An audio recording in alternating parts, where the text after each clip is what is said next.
Olá, estamos iniciando mais um vídeo do Oráculo Terapia, mais uma quinta-feira aqui juntos. Se você ainda não é inscrito no canal, vai lá embaixo, se inscreve, toca no sininho para ficar sempre atualizado.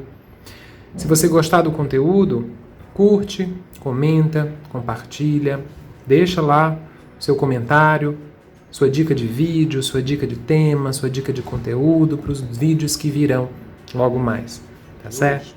A nossa temática do vídeo de hoje, ela é pautada naqueles momentos em que a gente se pergunta, quando a vida está meio parada, quando a vida está meio morna ou até mesmo meio fria, e a gente não vê mudança, a gente não vê movimento, aí a gente começa a se perguntar, mas que tipo de mudança que eu preciso fazer? O que é que eu preciso fazer? Qual é o movimento que eu preciso fazer para recobrar essa fluidez, essa movimentação, essa agilidade da vida, né? Então o nosso tema de hoje é esse, a mudança que eu preciso fazer. Qual será a mudança que você precisa fazer na sua vida neste exato momento? Eu gostaria que você pensasse um pouco sobre a sua vida de maneira geral. Feche os seus olhos um pouquinho, respira fundo, pensa na sua vida de maneira ampla. Claro que se você quiser, você pode focar em algum assunto específico, mas a pergunta que você precisa ter em mente é essa: qual é a mudança que eu preciso fazer neste momento de agora? Depois que você se perguntar, depois que você sentir que já pode escolher o seu monte, aí você escolhe entre o monte 1, o monte 2 e o monte 3. Do baralho cigano disponível aqui hoje. Monte 1, Monte 2, Monte 3. Qual é a mudança que você precisa fazer na sua vida? Qual é o monte que você escolheu? Se você precisar de um pouco mais de tempo, pausa o vídeo um pouquinho, na sequência põe para rodar novamente, porque eu já vou iniciar a leitura dos montes. Para você que escolheu o monte de número 1, a raposa, a montanha, a cruz, o caixão, a carta e o buquê. O que é que eu preciso fazer? Qual é a mudança que eu preciso fazer neste momento de agora? Acima de tudo, você precisa trabalhar em você a questão da desconfiança. Pode ser uma desconfiança nos outros, pode ser uma desconfiança em você, tanto faz. O que importa é que ela alimenta um determinado tipo de autossabotagem.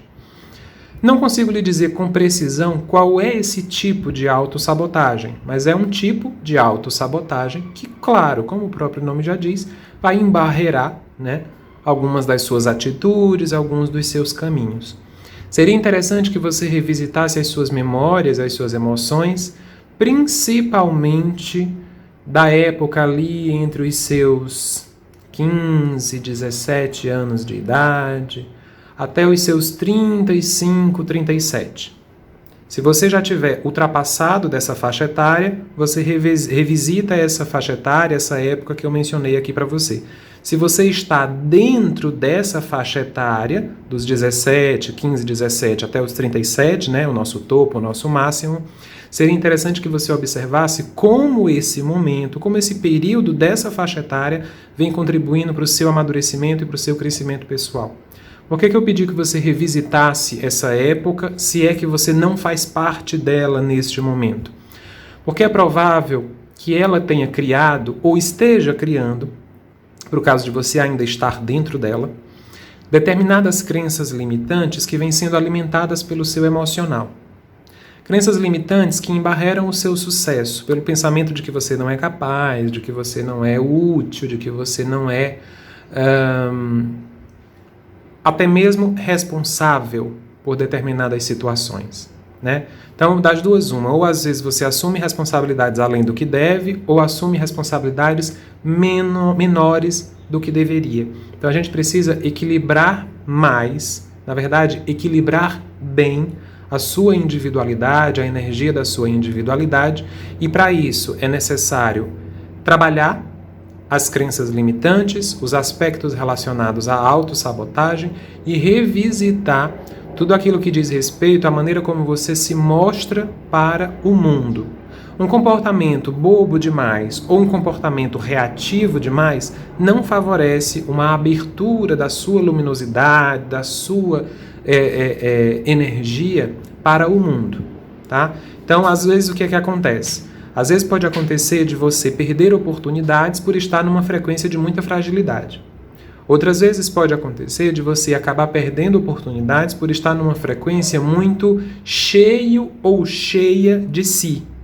Então a gente precisa encontrar um equilíbrio, uma espécie de meio termo entre esses extremos. O extremo da grandíssima força e o extremo da enorme fragilidade, certo? Mas é muito importante que, neste momento, a mudança principal que você faça dentro da sua vida seja trabalhar as suas crenças limitantes, os aspectos de autossabotagem, principalmente que dizem respeito ao seu sucesso pessoal, né? Ou seja, aquela coisa de dizer assim, eu queria tanto conquistar tal coisa, mas eu acho que eu não mereço. Ou então, eu acho que eu não consigo, eu não sou forte o suficiente, eu não sou capaz o suficiente, capacitada o suficiente. Eu não nasci para ser feliz. A principal ideia está relacionada a essa frase, eu não nasci para ser feliz. Não deixe que essa frase lhe domine, nem que ela faça parte da sua vida. Tá certo? Existem sim diversas dificuldades na sua vida, como há na vida de muitas pessoas. Algumas acabam tendo maiores dificuldades, outras menos. Algumas acabam tendo mais dificuldades numa determinada área, outras pessoas em outras áreas. Mas isso não significa dizer que alguém neste planeta é 100% feliz ou 100% perfeito. Reconheça seus erros e seus acertos, suas qualidades, seus defeitos. Seja feliz seguindo em frente. Não posterga, não adia, não fica sentado ou sentada na cadeira esperando a hora chegar, porque essa hora só vai chegar se você se movimentar para chegar até ela, tá bom? Para você que escolheu o monte de número 2, monte de número 2, a chave, o urso, o caminho, o anel, o jardim. É interessante porque você tem muita coisa direcionada para você. Pode ser que, das duas, uma, ou você seja uma pessoa que já tem muita coisa na vida, né? Mas sempre tem essa sensação de que está faltando algo mais, ou de você ser aquela pessoa que sabe que pode ter muita coisa na vida, mas que por alguma razão não consegue avançar na busca dessas conquistas. Esse monte, o Monte 2, ele fala justamente disso, de avançar. Ele fala de um avanço, da necessidade de avançar. E para avançar, para se movimentar, é necessário que você deixe de lado a preguiça, o falso moralismo e o apego. Principalmente, para avançar é necessário se desapegar. Então você vai precisar fazer todo um trabalho de desapego de emoções, memórias, pensamentos, até mesmo de situações e pessoas. Não significa abandonar tudo isso, né? Mesmo porque tudo isso que te constituiu continuará te constituindo, só que de uma outra forma. É necessário trabalhar esses aspectos do desapego para que você consiga avançar. E tudo isso é preciso que seja feito de maneira muito minuciosa. Mas preste atenção para não ser tão minucioso ou tão minuciosa ao ponto de exigir a perfeição que não existe. Você pode buscar a perfeição, mas ser 100% perfeito neste planeta e sendo um ser humano não existe. Então essa perfeição absoluta que às vezes você pode buscar acaba comprometendo o seu avançar, o seu caminhar. Porque às vezes você para, às vezes você estagna porque acha que não está perfeito. Então ou você cessou o movimento ou você começou a fazer um movimento retrógrado, andando para trás. Andar para trás ou parar é a mesma coisa. É o mesmo que não haver movimento. Né? Então o movimento tem que ser sempre para frente e sempre constante. Eu errei ali, ok, vamos ver como é que a gente consegue resolver, mas continuando o movimento, continuando essa andança. Aqui também está relacionado a questões da maneira como você pensa, entende a vida, a si mesmo ou a si mesma e aos outros. Então, mais uma vez, observe quais são as suas crenças limitantes e trabalhe todas elas dentro de você. E mais uma dica para você trabalhar suas crenças limitantes: não seja inflexível. Por quê? Porque a sua inflexibilidade pode acabar comprometendo o caminhar do melhoramento dessas crenças limitantes, ao ponto de em determinado momento você achar que a crença já foi vencida e ela continua lá. Ela te enganou de alguma forma, ela encontrou uma maneira de te enganar. Mas por que isso aconteceu? Por conta de uma inflexibilidade mental, né? Então é como se a sua mente às vezes cristalizasse uma coisa e dificilmente voltasse atrás ou encontrasse um outro caminho, né? E você não tem idade suficiente para ter uma mente cristalizada, tá? Então tenta rever essas questões mentais, dessas crenças limitantes, esses pontos aí específicos que não te fazem avançar por te manterem apegado ou apegada a circunstâncias ou a necessidades que ou não existem ou até existem, mas não precisam ser tão dominantes dentro da sua vida. Cuidado com a dominação do mundo e dos outros sobre você. Para você que escolheu o monte de número 3, vamos ver aqui o que é que nos fala o monte de número 3.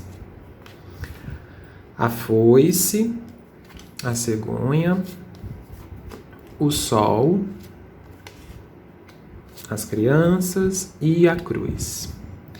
Acima de tudo, a mudança que você precisa fazer é alimentada pela agilidade. É preciso ser ágil. É preciso pensar rápido, é preciso tomar atitudes rápidas, mas eficientes. Não adianta você tomar uma atitude rápida se antes você não tiver parado um segundo que seja para refletir sobre ela. Não faça nada por impulso. Tome cuidado com a impulsividade, mas perceba a necessidade da agilidade. Ou seja, você vai ter que ter um relativo equilíbrio para ser ágil, porém não ser impulsivo ou impulsiva, tá? Sobretudo se você quiser fazer alguma mudança que está relacionada ao seu aspecto financeiro e ao seu aspecto profissional. Porque logo mais vão aparecer novas oportunidades financeiras e profissionais na sua vida. Mas nesse momento você tem que dar uma leve refletida sobre o assunto para depois tomar uma atitude. Essa atitude tem que ser refletida, mas ela também não precisa ser demorada. O tempo de agora, o momento de agora, cobra de você agilidade. E a agilidade só existe dentro de um campo em que há movimento. Esse movimento, no seu caso, pode ser de ordem física, mental, emocional, espiritual, tanto faz. Ah, eu fiz um ritual. Que coisa boa, você está fazendo um movimento. Ah, eu comecei a fazer um curso novo, que maravilha, é um movimento. Né? Eu comecei a mudar o meu padrão emocional. Outra maravilha, também é um movimento. Então, você faz o movimento, refletindo um pouco antes sobre ele, depois faz esse movimento com uma relativa agilidade, para que o seu instante de agora não seja morno, ou até mesmo parado, até mesmo estagnado. E acima de tudo, ressignifique o seu padrão de fé, tá? Porque a espiritualidade está sempre ao seu lado para lhe auxiliar. Agora, nem sempre você acredita nesse auxílio, porque não é que você duvide da sua espiritualidade, você duvida às vezes de você. Do que você pode, do que você não pode, do que você merece, do que você não merece. Às vezes é mais fácil para você acreditar no negativo do que no positivo. Aliás, para a maioria das pessoas funciona dessa forma, né? Mas é interessante fazer essa revisitação às suas crenças, à sua fé, ao seu padrão de fé, para que você consiga dar uma reformulada nele de tal maneira, de tal forma, que você possa realmente acreditar naquilo que te foi prometido há muito tempo, se for esse o caso, sobretudo pela espiritualidade, pelo universo ou por quem quer que seja que falou em nome dos seus mentores espirituais. Tá bom? Você tem um poder muito grande, você é albergado de maneira muito intensa e muito ostensiva por uma espiritualidade enorme e não há por que querer desistir no meio do caminho. Eu espero que vocês tenham gostado do vídeo de hoje. A mudança que eu preciso fazer, qual é a mudança, né, que eu preciso fazer na minha vida? Espero que tenha sido compreensível, espero que vocês consigam refletir sobre as mensagens que foram trazidas neste momento de agora. Entendam que aqui nós estamos falando de uma maneira ampla, de uma maneira geral, e é muito importante, claro, sempre, que você adeque a mensagem ao seu contexto, tá bom? Ouve, reouve se houver necessidade. Poxa, fez algum sentido. Então, adequa ao seu contexto, leva para a sua vida essa mensagem. Ah, não fez sentido algum. Não tem problema. Descarta. Um grande abraço para todos vocês e até a próxima.